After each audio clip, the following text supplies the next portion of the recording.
Would you believe me if I said that Dustin Wolf could win 35 games?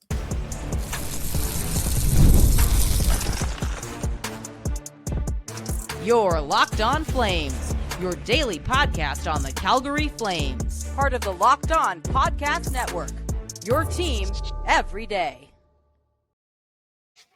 Hello, everybody, and welcome to today's episode of Locked On Flames. As always, I am your host, Jessica Belmosto, and thank you so much for joining me.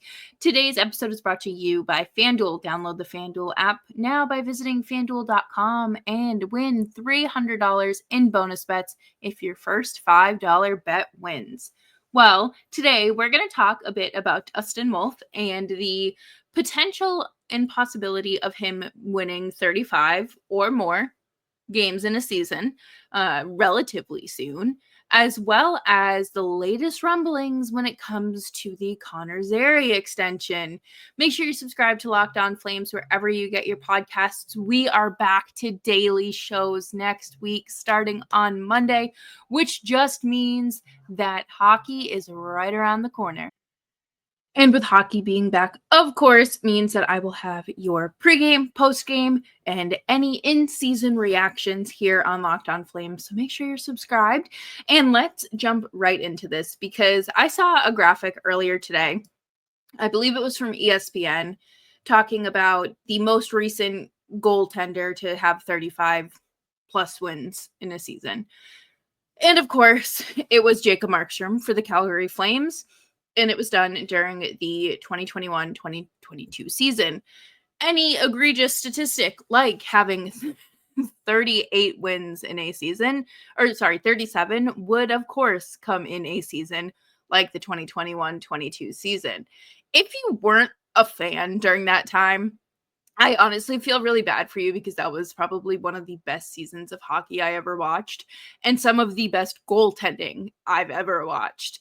And that year was so special for just about everyone on the roster. But Jacob Markstrom set a career high with 37 wins, 9 shutouts, and really, he came in second for Vezina voting too, which is bananas because that was unexpected because the season prior, it was a down year. So for him to bounce back like that, it was kind of, wow, what is this?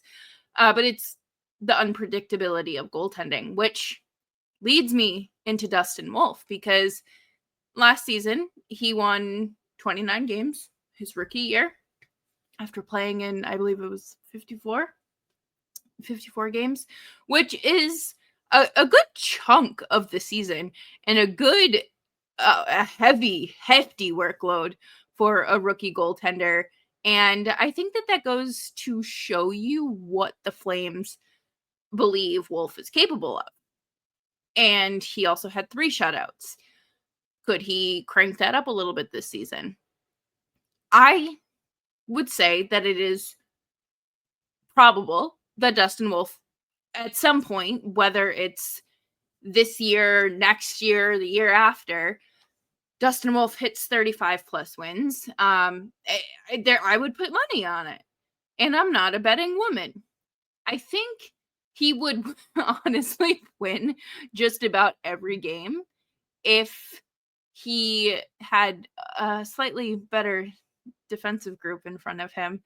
And I get it. The Flames are in a transitional period. Their goaltending sets them, a little ahead of the curve there, I would say. But without Dustin Wolf, this team is finishing bottom of the barrel, which a double-edged sword there. And it would be great for Dustin Wolf to, be able to crank out more wins. But I don't know how much more you can ask of him when the Flames really, they need to win more goals, or score more goals, rather, if they want to win and get Wolf those extra wins that he's looking for. I don't necessarily think it's going to be a this season possibility. I think that we are still very green in terms of this roster turnover, defensive strength. I think that adding the players that the Flames have added in terms of call-ups or extensions, or making potential trades for, puts the Flames in a better spot. And I would say that they're more likely to win they're more likely to have their goaltender win 35 plus games this upcoming season than they were 2 seasons ago. And maybe that's a bold prediction, or a bold suggestion. I don't know. I think that I just think that this year's team has a little bit more stability and a little less distraction. But then again, there's always distraction surrounding the Flames for one reason or another. The Flames haven't done much this offseason to make me believe that they can score more goals or have their defense stop more goals.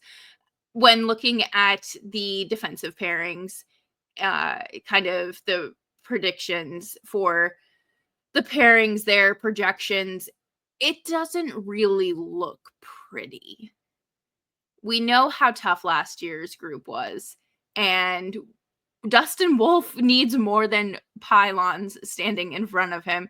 He needs more than crash dummies and traffic cones just standing there. Like, you got to look alive. And I think that that's going to be a killer for the Flames, because when I was watching the games, I would turn a special attention to the defensive pairings and, where they were positioned versus what was their body language.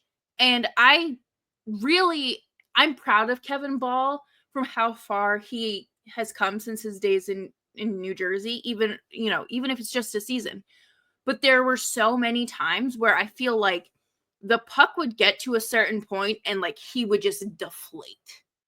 It's like you unplugged him and he lost any and all function. And I think that that's obviously gotten a little better. And I do think that this season will be better for him, along with hopefully the rest of the defensive groups, or defensive pairings. It would be nice. I think we'll see a lot more stability and consistency in terms of pairings once Anderson is moved out, which may also help Dustin Wolf a bit, because having a guy that's a minus 38 playing in front of you probably doesn't feel too good. But coming up next, we're going to talk about the sort of timeline and what would it take for it to happen this year, coming up next here on Locked On Flames.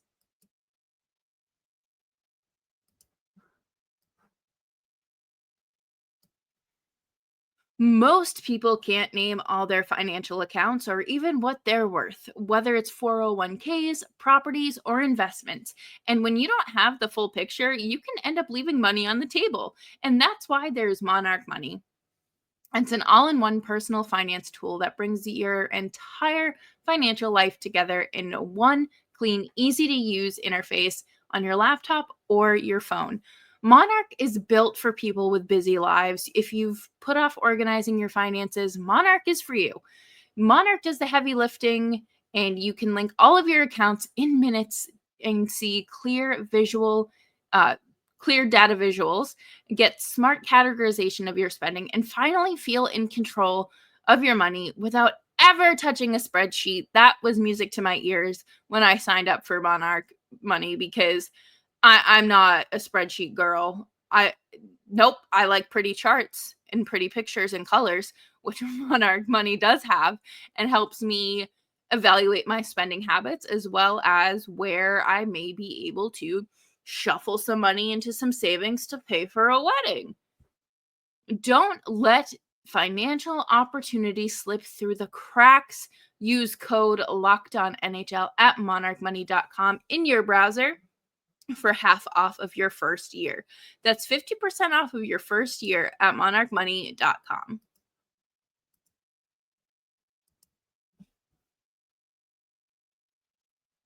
Thanks everyone for tuning into today's episode of Locked On Flames. Make sure you're subscribed wherever you get your podcasts, as well as YouTube. Anything can happen at any given moment. And I think, the 2021-2022 Calgary Flames that we talked about earlier is a perfect example of that, because that group was not supposed to be anything. That season was not supposed to be special. It was supposed to be another run-of-the-mill Calgary Flame season, and it was not. So that is the beauty of hockey too, because of its unpredictability, and one lucky bounce can change a whole game, and that's what's fun. But I think really what it's going to take for Dustin Wolf to hit that 35 win mark is a little bit more help on both sides, coming from both sides of the ice. The defensive pairings, I think, are going to be a work in progress, probably for the next 2 seasons, at least at the bare minimum, especially while they work on trading Rasmus Anderson and shipping out players like Joel Hanley, Miramanov, Braden Pahal, Jake Bean. Like, there are a lot of players that are replaceable that you could either bring in players through free agency, or this bold move, hear me out, of letting the players you drafted and developed, play in the NHL, play for you. I know that's a very unconventional thought approach to a rebuild, and someone just has to say it, because what's the point of drafting and developing players if they're never going to touch the NHL because of a log jam caused by veteran signings? I think obviously it's going to take a better defensive group in front of Wolf for consistency. I don't think that this all falls on Wolf's shoulders, though. We saw how well he played last year. And again, just like we talked about, there is uncertainty and unpredictability that comes along with goaltending. It's a lot harder to statistically calculate and predict it than it is, let's say, points per season for a forward and things like that.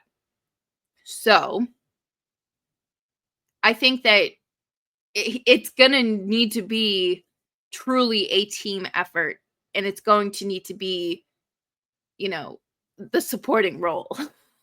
Dustin Wolf right now is the star of the show, but I think with help from players like Connor Zary, like Matt Coronato, Kadri, probably Farabee, hopefully Frost, you're seeing more offense, which that's what you need. They cannot finish with second lowest scoring again. That's unacceptable. And hopefully you have Huberdeau have another great season, hit 28 goals last year. Can we see that again? Would be super neat. I would love to see some sort of resurgence in Blake Coleman. I think that a long, healthy offseason for him back home could do wonders for him. And Backlund has talked about, still having plenty of gas left in the tank. Okay, let's see it. Not only does Backlund, he led the team in shorthanded goals a few years ago, which was incredible because it was over double digits. And then I think he helps obviously defensively too. He has a strong defensive game. And that's another area where the Flames need help. And hopefully you have players like Pospisil who remember to rein it in and not play so close to the edge, and maybe don't find themselves in the penalty box at crucial moments. I think this is one of those things where a lot of things would have to go right for Dustin Wolf to touch the 35 goal mark or 35 win mark. Do I think that it's possible for him to hit 30? Yes, 100%. He had 29 last season. One more was all he needed. What is this a possibility? Yes. Would I say that 30 is probably more attainable? Yes. I would say that 25 is probably a fair, like between 25 and 30 as a good landing spot, predictions wise. So I'm curious to see how this plays out. And Wolf has made such a name for himself already. It's a shame that he didn't win the Calder. And I think that if he, this is such like a typical Western Conference fan thing to say. But I truly think if he was on an Eastern Conference team, voting would have been a lot closer than what it was. I'm not saying he would have won, but I think the gap would have been closed just a bit more. I'm hopeful that he will not suffer a massive sophomore slump. I think that regression is normal. But the thing with Dustin Wolf is every time he's like predicted to take a step back or anything, he doesn't. And he's so consistent. And that's what scares me, because what happens if it's not even like a bad year, but it's bad in terms of like Dustin Wolf, because it's not going to be all over. And we can't go back to the conversations of, oh, he's too small to play in the NHL. Did you not see what his first season looked like? With literally a group of crash test dummies standing in front of him. Let's be a little serious right now. Dustin Wolf hitting 35 wins is a strong possibility. Dustin Wolf hitting it this season? Not very likely. Next year? Sure, maybe. I don't know. I don't have a crystal ball, so I don't know what kind of roster changes we'll see. But it looks like there's going to be more room for changes next year. And coming up next to wrap up the show, we are going to talk about the latest rumblings and whispers around the Connor Zary deal, and how on earth did they manage to go from a 3, a bridge, a 1 to a 3, back to a 3-year deal. Coming up next.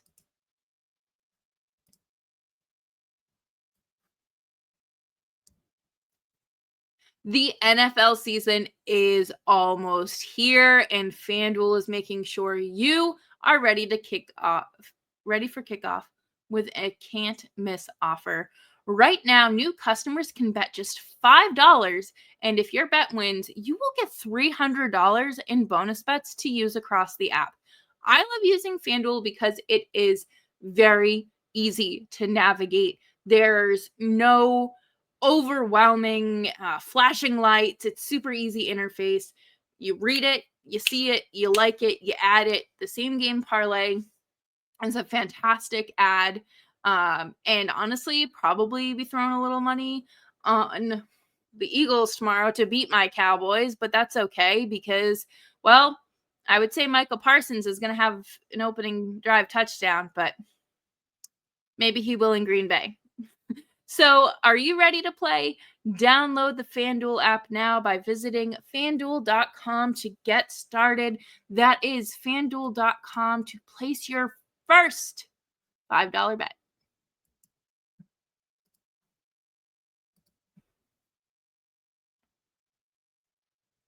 Thanks everyone for tuning in to today's episode. Make sure you're following me on Twitter and Blue Sky at Just Belmosto, because I can't tell you the person I will become when that Zary extension is official. And I also can't tell you who I'll be when Dustin Wolf's extension becomes official, because I think that both are important pieces of this team's success, and I'm hoping for a bounce back season for Zary to kind of shift the pendulum back in his favor and maybe to prove that he is part of the Flames long-term deal, long-term picture, big picture. Yesterday, it was reported by David Pagnotta that it was still in the works. There was still, it wasn't close by any means, but it's closer than we were. And it sounds like the Flames and Zary's camp are in agreement on a 3-year deal.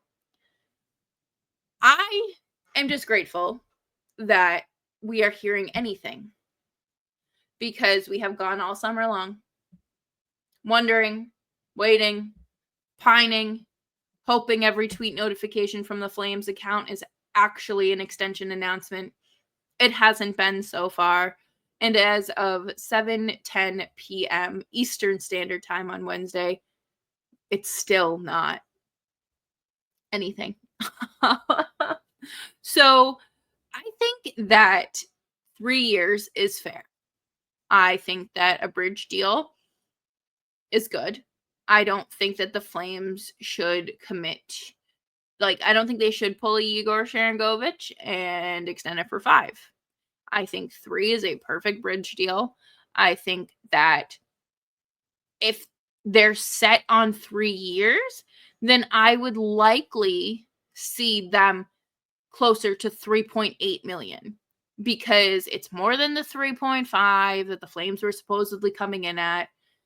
It's less than the 4.5 that Zary and his team were coming in at. And I think that that is a fair value for what we have seen with the cap adjusted and what he's projected to put out. I like that. I hope that at all costs, we don't get a 1-year deal. I don't want to see the Flames bring him to arbitration or have Zary elect to go to arbitration. I think arbitration is a fantastic thing. I think it's great that the players have access to it, but it scares the living bananas out of me. Not because I think that the arbitrators are, going to swing one way or another or anything like that, but because of the stress and animosity it can bring between players and a team, because ultimately your boss is going in there saying, this is why I think he should be making less money, while you're going up to plead your case saying, hey, I think I should be making around the same price as XY, or I should be making what XYZ are making because I've hit the same marks as them. And then the president and general manager are like, yeah, you see this guy's graph? You see that? You see that plus minus? Is that what you want? I don't even think that they would use graphs. I think that that's too advanced. But it could create the possibility for friction. And then that impacts further contract negotiations. Look no further than Jeremy Swayman, and look what happened after he held out and after a year after arbitration. He had a down year. I'm not saying that's anyone's fault. There were a lot of factors that played into that. But that's always going to be a quick go-to reference, especially for a Dustin Wolf extension as well. But I'm happy with 3 years. I have been saying 3.5, no more than 3.9. That number should not start with a 4, in my opinion. I think we have to let this just play out, because I think it very likely will unfold before camp starts. We're starting to see players trickle back into Calgary, but I don't think that this holdout's going to last too much longer. But I've also said that all season long, or all summer long. But I feel it for real this time. And it's not just me jumping to conclusions and conspiracies. But I'm hopeful in this. I really like it. I don't think that the Flames or Flames fans should write off Zary yet. I think that he has potential. And it's his job to prove to the Flames why he should be making, I don't know, Matt Coronato money the next time that contract negotiations come around. Things like that. So I'm hopeful. I'm rooting for him. I would love to see this get done as soon as possible. But that'll do it for me here on this episode of Locked On Flames. Thank you all so much for joining me. It is wild to believe that I am approaching my 6th calendar year of hosting this podcast. So thank you all for tuning in and being part of the show and the growth. And we'll catch you here all season long. Make sure you're subscribed wherever you get your podcasts, as well as YouTube. And we are back to daily shows next week. Bye-bye.